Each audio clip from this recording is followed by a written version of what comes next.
Ôtez pas tous, bien-aimés frères et sœurs. Cette fois-ci, ce n'est pas moi qui parle. Là, ça vient de très haut.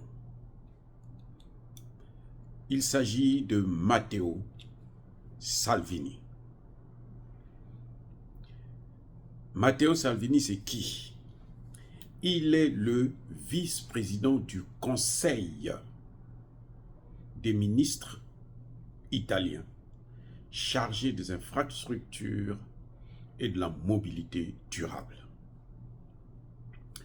Que dit Matteo Salvini? Donc, il est pratiquement le vice-premier ministre. Il dit que Emmanuel Macron est un homme dangereux.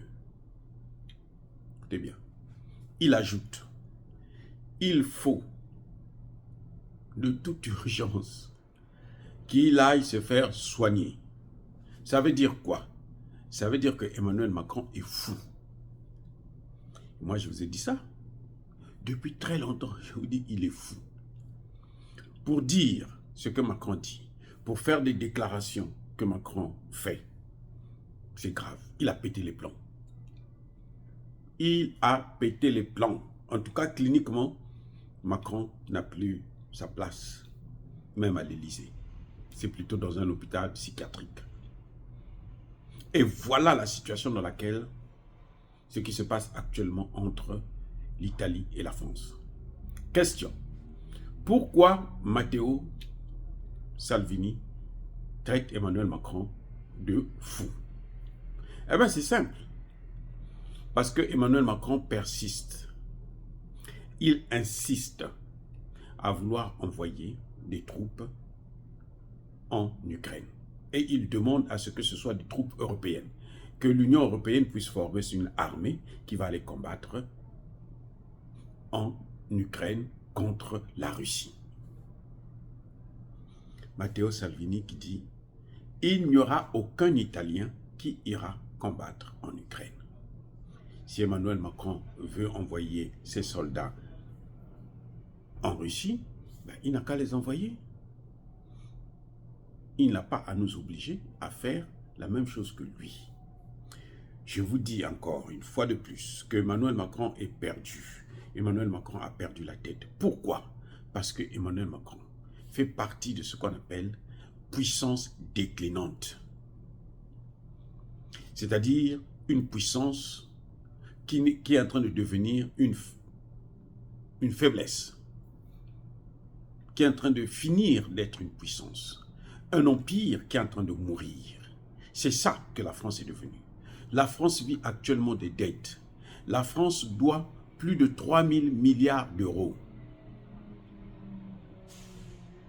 Donc, Emmanuel Macron ne sait plus quoi faire. La seule chose les seuls qui pouvaient l'aider, ce sont les Africains. Mais les Africains sont en train de se réveiller et d'être éveillés. De plus en plus, les Africains ne veulent plus entendre parler de la France. Il y a un député congolais qui est passé sur une chaîne française qui a dit que mais le sentiment anti-français est en train de monter au Congo démocratique. Et oui. Et ça, c'est inévitable, inarrêtable. Même si Tshisekedi vient donner à la France tout le Congo là, dans les bras, la France va finir par tomber. Parce que le principe, c'est que tout empire finit toujours par périr. La France ne fera pas exception. À force d'appauvrir les Africains. On finit, c'est comme ça qu'on finit.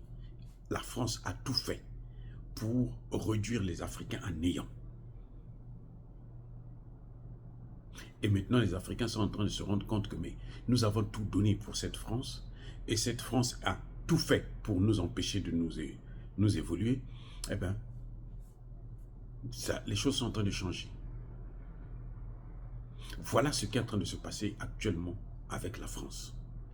Et pour la France, elle pointe du doigt la Russie, parce que la Russie a refusé de coopérer avec elle pour faciliter encore à la France une possibilité d'entrer en Afrique. Voilà le vrai problème.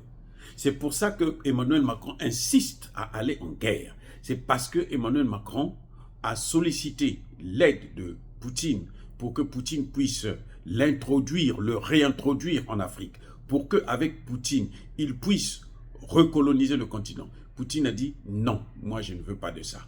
Si tu veux coloniser le continent, vas-y colonise les pays qui acceptent de se faire coloniser encore en Afrique. Et de plus en plus, on est en train de voir que ces pays-là, les pays africains sont en train de se débarrasser justement de cette peste encombrante, que de ce criminel français. Ça, vous avez suivi les dernières déclarations de la France. Nous allons aller recoloniser l'Afrique.